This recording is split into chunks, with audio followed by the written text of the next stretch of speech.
Morning, people. It's Saturday.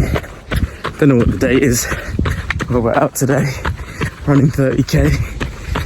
Wow, just a nice easy 30k, nothing crazy today. So going to be running 30 kilometers today, nice easy pace. It is hot, so I'm not going to push it too much, but I'll keep chatting to you lot in a bit. Yes, people, still running on 8.45k. Can't lie, my legs are hurting. It's not ideal, but we're going to keep it going for as long as we can. I want to test my boundaries and push it. So I just had a fly go right to the back of my throat. Nearly died. Wasn't ideal, but we keep it moving. But yeah, apart from that, we're going well. We're back, people. We're 10.7k in, so we've got about 19 left to go. When you say it like that, it's actually not that bad. I can't lie. Me personally, I've got to find the silver lining. Oh, it's proper windy, you probably can't even hear me. I've got to find the silver lining in everything to make it a bit easier. Like, I could be counting up, but I'm counting down. So there's not long left. Changing your mindset on it. Counting up is an uphill battle, but going downhill is so much easier. So we'll keep on going. So yeah, we're walking now, but yeah, got to find the silver lining in these sort of things, you know. Like, is it annoying that I didn't finish the 30k? Yes. But could it have been worse if I had kept going? Also yes. So the silver lining is that I live to run another day. And to be honest, that's just me. Like, I think in life you have to find the opportunity out of every tragedy. I saw, that's not a quote from me, by the way, I got that from Jordan Peterson, but I wholeheartedly believe it. You choose to make the opportunity out of the situations you're in, and you're not defined by your trauma that you faced. Because, like, let's think of it like this, yeah. Right now, I've just not completed this run, yeah. I can then have this in the back of my mind forever to say, you didn't complete that 30k. I know I'm capable of completing 30k, but my body and my mind just weren't working together today, and that's okay. And the point of it is not to let that hold me back forever, and to say that this currently is just this is a key point in my life. It needs to happen for a certain reason. It doesn't make sense now, but it will in the grand scheme of things.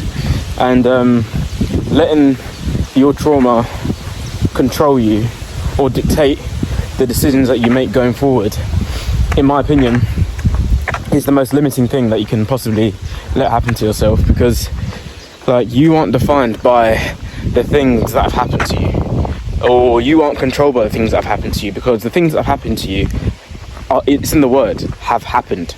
Like, they're no longer in the present. So let me try and explain it.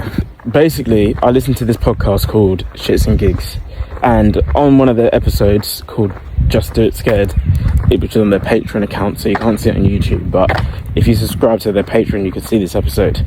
They talk about Alex Hormozy and his ideas on motivation and what motivates you to keep on going, and it very much links to what keeps me going on a day-to-day basis, which is pain. Now, what I mean by this is, and I'll basically regurgitate what he said as well, is that pain is a bigger motivator than reward incentives. And what they mean by this is that how much pleasure can I offer you to make a change in your life will always be less than the level of pain required for you to make that move. So as humans, we are literally built to survive. avoid pain, discomfort, we move away from it in a flight or fight response. So for me, I'll just take my personal situation, and that's the best way I can explain it. When cars coming everywhere. Sorry guys, interrupted the story. When I was working, I didn't necessarily know what I wanted to do long term, but I knew what I didn't want to be. And the thought of getting up every day, switching on only when I sat in that office chair, and switching off the second it hit 5:15 every single day, was enough pain for me to eventually make the move of that I never want to go back to working an office job 9 to 5 every single day. That for me was more of an incentive than someone offering me to do what I'm doing now. I didn't ever think to say, really, like, I want to be doing this. I didn't actually know what I wanted to do when I made the decision to leave. I just knew that I didn't want to be doing that. And that for me was a big enough incentive to make a change in my life, an uncertain change as well, just because I was in too much pain. I think even this now has been a reason that I've started to reflect on a little bit now, to say, am I in enough pain? Because sometimes I don't think I am, because I feel like once you're not in pain, you can coast, because there's nothing that's painful in your life enough to make a move towards something. I'm not where I used to be, but I'm not where I want to be. And I think for me now, the pain is where I'm not where I want to be. I have finally found my purpose doing what makes me happy, and I want to pursue that.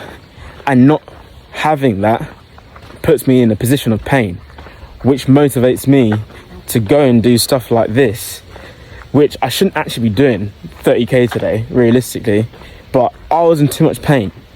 And in my head, the idea of not doing this would put me in a position where I'm uncertain if I did do it, I'd be in a position where I want to be. I don't know if that made sense. I'm waffling a little bit, but I hope you get the gist. Yeah, so I think it's one of those things where, like, for me, and I don't know for you, and I say this like even with my clients, trying to get a client to lose weight is never going to happen until they hit rock bottom. And by that I mean, it needs to be painful enough for them at that point in their life to say, now it's time for me to make a change. Because the reason why people start their diets and then they don't stick to it is because they're not in enough pain. Like, for example, if you're in a relationship, and you have a partner that loves you unconditionally, and you decide to say, I'm going to go to the gym, she says, oh, okay, you don't need to though, like, I love you the same anyway. And so, okay, so now you have the reassurance of that she's going to love you regardless anyway. So you're going now, and now you have this thing of like, oh, she's there, right? Whether I lose weight or don't lose weight. If she then comes back to you and says, actually, if you don't lose weight, I'm going to leave you. Obviously, you should never say in a situation like that anyway. But if you love her wholeheartedly, you're more likely to make the change, because the idea of losing her is just too painful. Do you know what I mean? Or probably a better example, and I think it's for a lot of people, is to do with their health. And a lot of people end up deciding to take their health seriously, not because they actually take training seriously at all, but because the idea of potentially losing a limb, being on medication forever, potentially dying, is enough pain for them to finally make a change. And until you reach that point of pain, you're never going to make that change. So for me, a big question I always ask my clients when they start with me is, how much pain are you in? Because if you say to me that you're not in enough pain, or yeah, you know what, like, I want to lose a bit of weight, but I'm not like that fussed about it, I'm just like trying to, just lose a little bit to make myself feel a bit better, we're wasting our time. Because only when are you truly in pain, and the pain can be different for everyone. It's not a one size fits all. Pain has varying levels of degrees.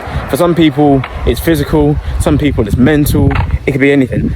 But until you're at a level of pain where you felt like you've hit rock bottom, you're never truly going to wholeheartedly make that change.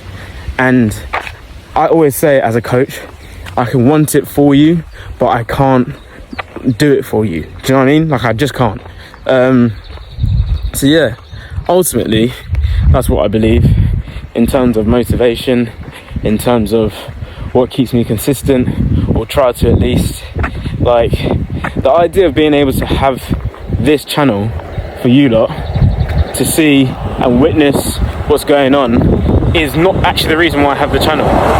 Like, yeah, it's cool to have you lot here, and I appreciate all of you from the bottom of my heart, I do. But the idea of being able to, when I'm 90 years old, have my grandkids and they say, Granddad, what was life like for you when you were younger? And I get to show them a catalogue of my life and get to look back on it myself and say, wow, this is what I was able to do. For me, that's a dream. So yeah, it's something which I want to continue doing, because I want to be able to look back on it in 20, 30, 40, 50 years and be like, wow, you are where you are today because of the level of pain you were in motivated you to get to this point. And that's why I'll never stop, and I'll always keep on going. But yeah.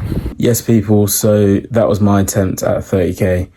Didn't go to plan, but I just had a couple of days off now of running completely. Haven't ran, today's Wednesday, I haven't ran since Saturday. So legs are feeling better, just using the bike now. But I think for me, the main focus now is literally just to recover as best as I can, because I need to be in the best shape I can.